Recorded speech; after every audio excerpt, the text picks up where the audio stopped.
ಅಧ್ಯಕ್ಷರಾದ ಪೂಜ್ಯ ಶ್ರೀ ಶ್ರೀ ನಿರ್ಮಲಾನಂದನಾಥ ಸ್ವಾಮೀಜಿಯವರಿಗೆ ನಾನು ನಮಸ್ಕರಿಸುತ್ತಾ ಹಾಗೂ ಅವರ ಆಶೀರ್ವಾದಗಳನ್ನು ಪಡೆಯುತ್ತಾ ನನ್ನ ಮಾತುಗಳನ್ನು ಆರಂಭಿಸುತ್ತೇನೆ. ರಾಜ್ಯ ಕನ್ನಡ ನಮ್ಮ ಕನ್ನಡ ರಾಜ್ಯ ಮಕ್ಕಳ ಸಾಹಿತ್ಯ ಸಮ್ಮೇಳನ ನಮ್ಮ ಮಕ್ಕಳ ಕನ್ನಡ ಸಾಹಿತ್ಯ ಸಮ್ಮೇಳನದ ಸರ್ವಾಧ್ಯಕ್ಷರಾದ ಡಿ.ಪಿ. ಶ್ರೀಕಾಂತ್ ಅವರಿಗೆ ಹಾಗೂ ಉದ್ಘಾಟಕರಾದ ಅನುಷಾ ಅವರಿಗೆ ನನ್ನ ನಮಸ್ಕಾರಗಳು ಮತ್ತು ವೇದಿಕೆ ಮೇಲೆ ಆಸೀನರಾಗಿರುವ ಎಲ್ಲ ಹಿರಿಯರು ಹಾಗೂ ಗಣ್ಯರಿಗೂ ನನ್ನ ನಮಸ್ಕಾರಗಳು.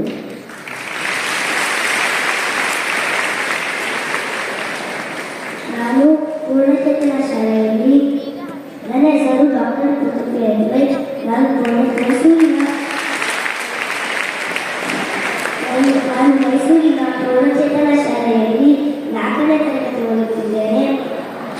ನಾನು 3 ಚಿತ್ರಕಥೆಗಳಿದ್ದೇನೆ ಮತ್ತು 2 ಮಾನವರಿ ಗೌರವ ಡಾಕ್ಟರೇಟ್ ಪದವಿ ಬಂದಿದೆ.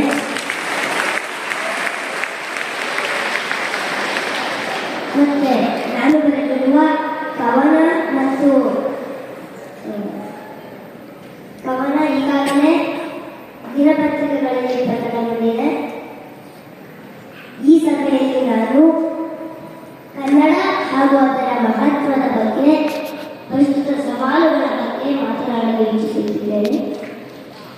ಕನ್ನಡ ನಮ್ಮ ಮಾತೃಭಾಷೆ, ಅದು ನಮ್ಮ ಚಿಂತನೆ, ಅದು ನಮ್ಮ ಸಂಸ್ಕೃತಿ. ನಾವು ಕನ್ನಡವನ್ನು ಆಶ್ರಯಿಸಿದ್ದೇವೆ. ಹಾಗಾದರೆ ನಾವು ಕನ್ನಡವನ್ನು ಎಷ್ಟು ಮಾತನಾಡುತ್ತಿದ್ದೇವೆ ಎಂದು ಯೋಚಿಸಬೇಕು. ಶಾಲೆ ಸಾರ್ವಜನಿಕವಾಗಿ ನಾವು ಮಾತನಾಡುತ್ತಿರುವುದು ಇಂಗ್ಲಿಷ್ ಮತ್ತು ಬೇರೆ ಬೇರೆ ಭಾಷೆಗಳು. ನಾವು ಮುದ್ರಣ ರೂಪದಿಂದ ಡಿಜಿಟಲ್ ಯುಗಕ್ಕೆ ಬಂದಿರುವ ನಮ್ಮ ಪೀಳಿಗೆಗೆ ಕನ್ನಡ ವಿಷಯಗಳೇ ತಿಳಿಯುತ್ತಿಲ್ಲ ಮತ್ತು ಸೋಷಿಯಲ್ ಮೀಡಿಯಾ, ರೀಲ್ಸ್, ಧಾರಾವಾಹಿ, ಪಿಕ್ಚರ್ಗಳಲ್ಲೂ ಕೂಡ ನಮಗೆ ಉತ್ತಮವಾದ ಕನ್ನಡ ಬಳಸುವುದನ್ನು ನಿಲ್ಲಿಸಿದ್ದಾರೆ. ಪೋಷಕರು ಅವರದೇ ಆದ ಕೆಲಸದಲ್ಲಿ ಮುಳುಗಿದ್ದಾರೆ ಮತ್ತು ಶಾಲೆಗಳು ಇಂಗ್ಲಿಷ್ ಮೇಲೆ ನಿಂತಿವೆ. ಹೀಗಾಗಿ ನಮಗೆ ಕನ್ನಡ ಕಲಿಸುವವರು ಯಾರು? ನಾವು ಕನ್ನಡವನ್ನು ಕಲಿಯಬೇಕಾದರೆ ನಾವು ಕನ್ನಡದ ದಿನಪತ್ರಿಕೆಗಳನ್ನು ಓದಬೇಕು ಮತ್ತು ಕನ್ನಡದ ಪಠ್ಯಪುಸ್ತಕಗಳನ್ನು ಓದಬೇಕು. ಹೀಗಾದರೆ ಮಾತ್ರ ನಾವು ಕನ್ನಡವನ್ನು ಕಲಿಯಲು ಸಾಧ್ಯ.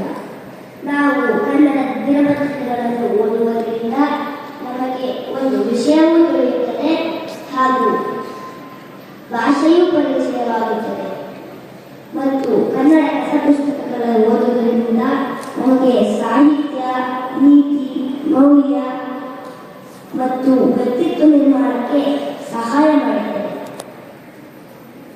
ನಮಗೆ ಕಥೆ ಎಂದರೆ ಬಹಳ ಇಷ್ಟ. ನಮಗೆ ಕನ್ನಡ ಪುಸ್ತಕಗಳು ಹಲವಾರು ಇದೆ. ಅದನ್ನು ನಾವು ಓದಬೇಕು. ಈ ಕಥೆಗಳಿಗೆಲ್ಲ ವಿಶ್ವವಿದ್ಯಾಲಯವೆಂದರೆ ಅದು ನಮ್ಮ ರಾಮಾಯಣ ಮತ್ತು ಮಹಾಭಾರತ. ರಾಮಾಯಣ ಮತ್ತು ಮಹಾಭಾರತದಲ್ಲಿ ಇಲ್ಲದಿರುವ ಕಥೆಗಳೇ ಇಲ್ಲ, ನೀತಿ ಕಥೆಗಳೇ ಇಲ್ಲ ಮತ್ತು ಅದರ ಉಪಕಥೆಗಳೇ ನಮಗೆ ದೊರೆಯುತ್ತಿರುವ ನೀತಿ ಕಥೆಗಳು ಹಾಗೂ ಪಂಚತಂತ್ರ ಕಥೆಗಳು. ನಾವು ರಾಮಾಯಣ ಹಾಗೂ ಮಹಾಭಾರತ ಕಥೆಗಳನ್ನು ಓದಿದರೆ ನಮಗೆ ನೀತಿ, ಮೌಲ್ಯ ಹಾಗೂ ವ್ಯಕ್ತಿತ್ವ ನಿರ್ಮಾಣಕ್ಕೆ ಸಹಾಯ ಮಾಡುತ್ತದೆ. ನನ್ನ ಪ್ರೀತಿಯ ಪೋಷಕರಲ್ಲಿ ವಿನಂತಿ ಏನೆಂದರೆ ಟಿವಿ, ಸೋಷಿಯಲ್ ಮೀಡಿಯಾ, ಮೊಬೈಲ್ ಜೊತೆಗೆ ನಮಗೂ ಸಹ ಸಮಯ ಕೊಡಿ.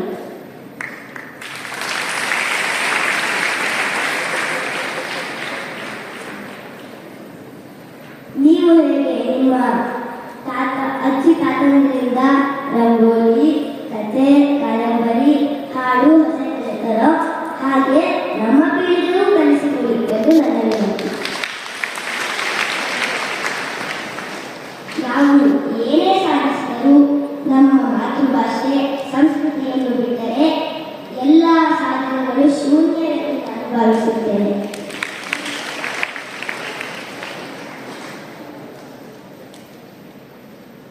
ಎಲ್ಲ ಪ್ರಗತಿಗೂ ನಮ್ಮ ಭಾಷೆ ಹಾಗೂ ಸಂಸ್ಕೃತಿಯೇ ಆಧಾರ ಎಂದು ಹೇಳುತ್ತಾ ನನ್ನ ಮಾತುಗಳಿಗೆ ವಿರಾಮ ನೀಡುತ್ತೇನೆ.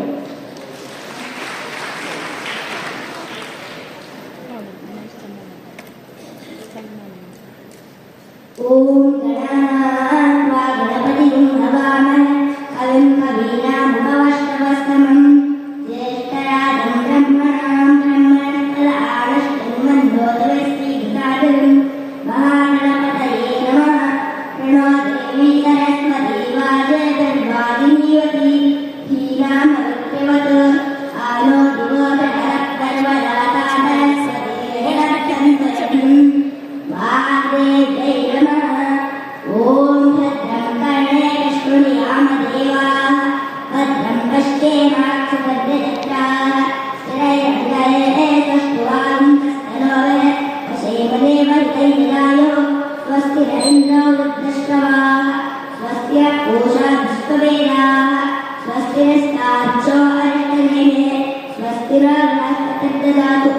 ಓಂ ಶಾಂತಿ ಶಾಂತಿ ಶಾಂತಿ. ನನಗೆ ಅವಕಾಶ ಕಲ್ಪಿಸಿದ ಮಠಕ್ಕೂ ಹಾಗೂ ಸಾಹಿತ್ಯ ಪರಿಷತ್ ಮೈಸೂರು ಅಧ್ಯಕ್ಷರಾದ ಮಡ್ಡಿಗೇರಿ ಗೋಪಾಲ ಸರ್ ಅವರಿಗೆ ಹಾಗೂ ವಿಶೇಷವಾಗಿ ನನ್ನನ್ನು ಇಲ್ಲಿ ಕರೆದ ಮಂಜುನಾಥ್ ಸರ್ ಅವರಿಗೆ ಧನ್ಯವಾದಗಳು. ಮತ್ತು ನನ್ನನ್ನು ಇಲ್ಲಿಗೆ ಕರೆದುಕೊಂಡು ಬಂದ ತಂದೆ ಹಾಗೂ ಅಶ್ವಿನ್ ಸರ್ಗೂ ಕೃತಜ್ಞತೆಗಳು. ನನ್ನ ಮಾತನ್ನು ಆಲಿಸಿದ ನಿಮ್ಮೆಲ್ಲರಿಗೂ ನಾನು ಆಭಾರಿಯಾಗಿದ್ದೇನೆ. ಧನ್ಯವಾದಗಳು. ಸಿರಿ ಮೊಳಕೆಯಿರುವಾಗ